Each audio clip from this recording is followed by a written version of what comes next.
âme. Glorifie son Saint-Nom. Dis mon Dieu, mon Père, il n'y a de Dieu que toi. Il n'y a de Dieu véritable que toi. En dehors de toi, il n'y a pas d'autre Dieu. Tu es l'unique et le véritable. Roi des rois, Seigneur des seigneurs. Quand toi tu parles, personne ne peut parler encore. Oh mon Dieu.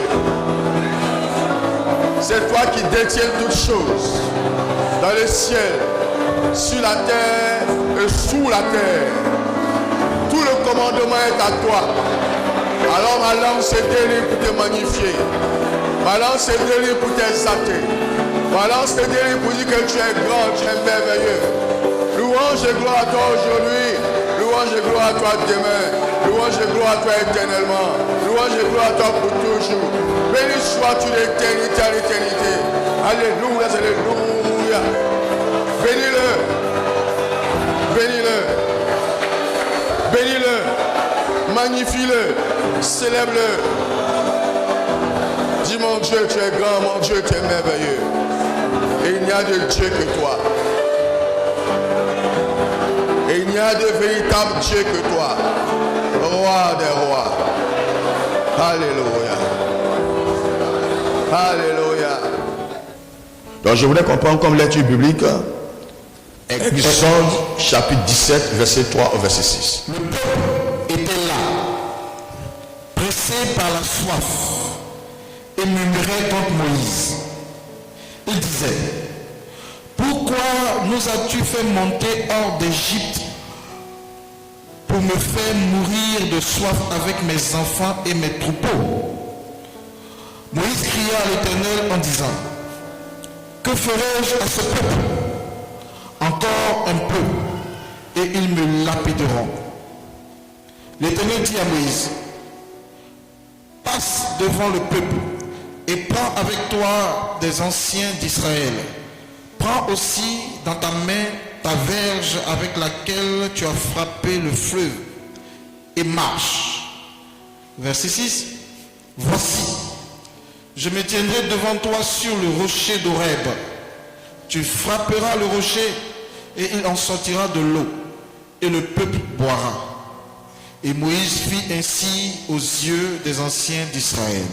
Parole de l'Éternel. Rendons grâce à Dieu. Le peuple était là, pressé par la soif, et murmurait contre Moïse, et disait: pourquoi nous as-tu fait monter hors d'Égypte pour me faire mourir de soif, avec mes enfants et mes troupeaux? Moïse cria à l'Éternel en disant: que ferai-je à ce peuple? Encore un peu et ils me lapideront. L'Éternel dit à Moïse: passe devant le peuple et prends avec toi des anciens d'Israël. Prends aussi dans ta main ta verge avec laquelle tu as frappé le fleuve et marche. Voici, je me tiendrai devant toi sur le rocher d'Horeb. Tu frapperas le rocher et il en sortira de l'eau et le peuple boira. Et Moïse fit ainsi aux yeux des anciens d'Israël. Parole du Seigneur. Parole du Seigneur. Alléluia. Dieu a mandaté Moïse pour faire sortir le peuple d'Israël d'Égypte. Or, ce peuple-là était en esclavage en Égypte. Ils étaient sous la servitude en Égypte. Et Moïse, par la toute-puissance de Dieu, effectivement va faire sortir ce peuple-là. Et va conduire ce peuple vers la terre promise, là où coule le lait et le miel. Alléluia. Et chemin faisant, il est arrivé qu'ils étaient dans le désert.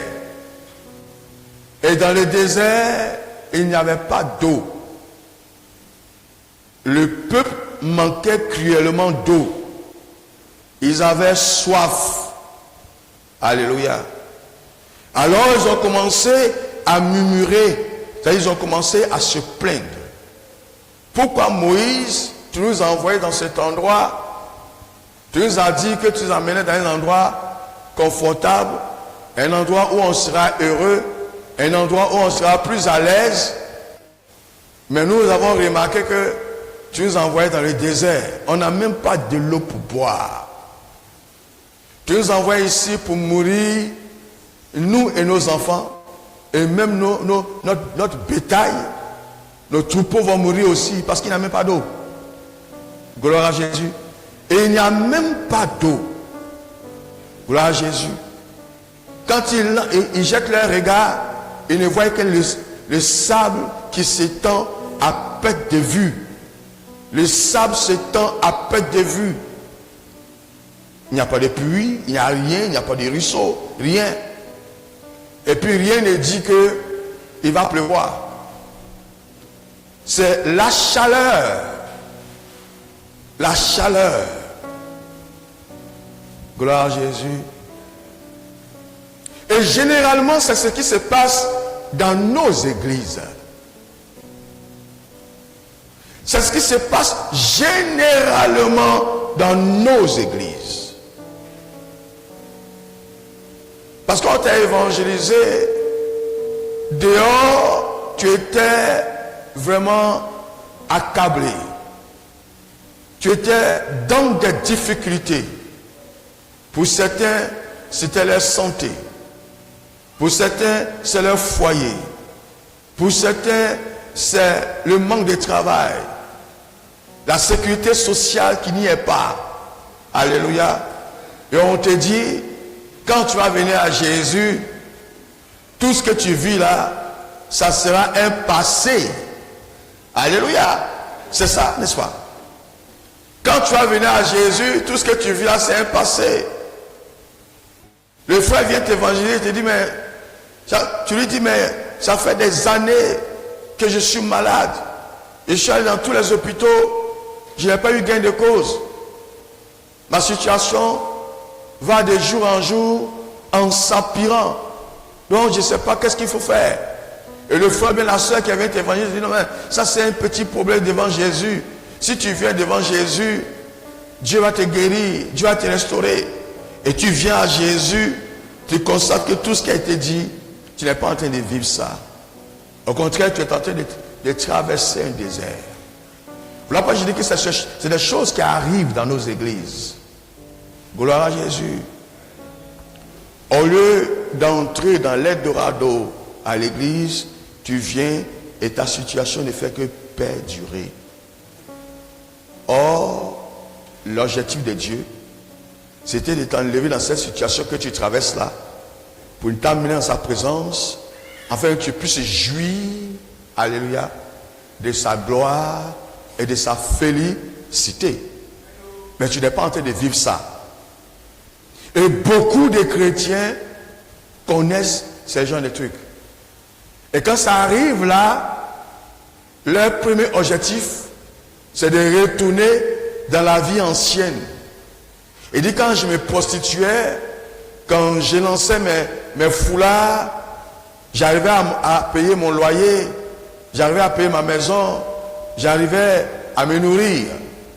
Quand je menais ma vie de prostitution, j'arrivais à me nourrir. C'est mieux de retourner dans cette vie de prostitution que d'être à l'église et puis je ne vois rien. C'est mieux de retourner, aller gérer mon maquis. Là-bas, au moins, en gérant maquis là, on me donne au moins 60 000 francs par mois, ou bien 50 000 francs par mois. J'arrive quand même à payer mon loyer. J'arrive quand même à payer ce que j'ai envie de manger le matin. Mais je suis là dans la présence de Dieu et puis rien ne se passe. Au contraire, j'ai l'impression que l'étau se resserre contre moi. Voilà la situation de beaucoup de chrétiens. Comme ces chrétiens, comme ces enfants de Dieu qui étaient avec Moïse dans les déserts. Ils ont commencé à murmurer. Ils ont commencé à se plaindre.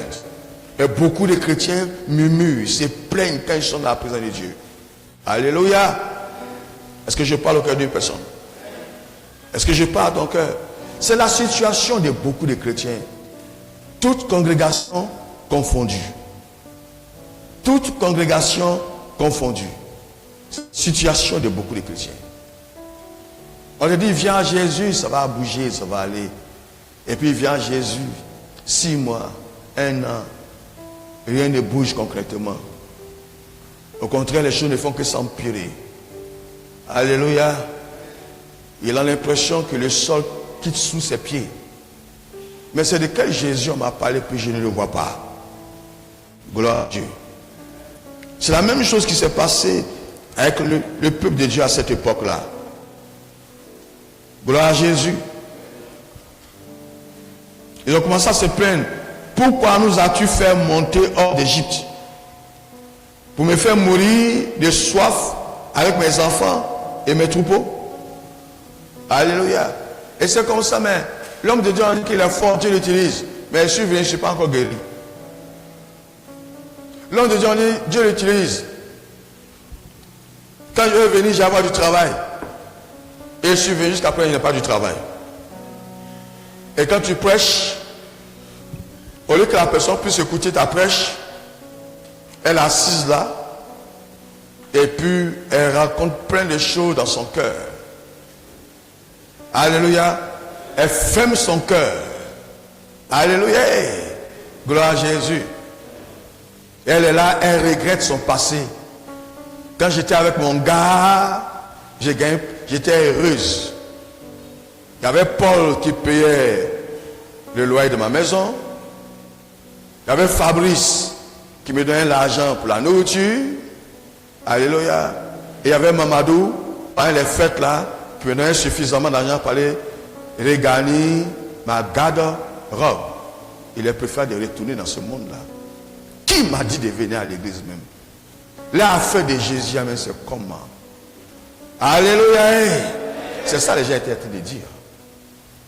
C'est ça les gens étaient en train de dire. Mais l'homme de Dieu, rempli de la sagesse, n'a pas suivi le peuple dans leur élan. Il allait au contraire devant la face de Dieu pour dire, Seigneur, tu m'as donné une mission. Je voudrais m'arrêter un instant et parler à tous les hommes de Dieu qui sont dans la salle. Peut-être que tu es venu, tu ne t'es pas fait signaler, tu es un homme de Dieu, tu es assis dans la salle. Mais je veux te dire qu'un homme de Dieu a une mission. Nous avons